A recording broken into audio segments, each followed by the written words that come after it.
In the last video, we discussed about the importance of data sanitization at an individual as well as at an organization level. In this video, we will discuss about how a data can be sanitized. There are broadly two ways of data sanitization: software-based sanitization, and the other bucket is physical destruction of the storage media.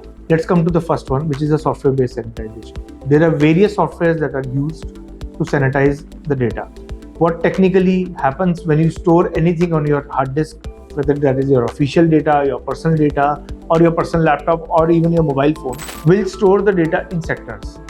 These sectors store the data in various bits. The zeros and ones that we studied in the school, that's how the data is stored. How the retrieval of that data happens, even after formatting of the hard disk, this data is still left over on the hard disk.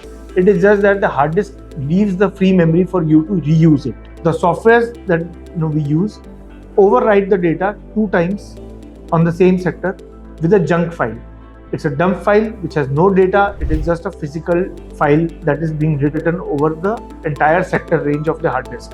Once the sectors are overwritten, when any attempt to recover the data happens, the recovery happens on that junk file. So output of the recovery of the sanitized hard disk is a junk file, not the actual organizational data that you had originally. The second is degaussing. Degaussing seems very complicated, but it's a very simple thing. A storage media or a hard disk is full of magnets.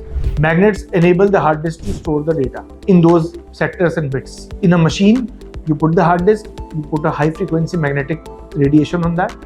With the magnetic range, because of the stronger magnet in the machine, the weaker magnet of the hard disk loses its magnetic properties, ensuring that you have a whiteboard where a lot of information is written.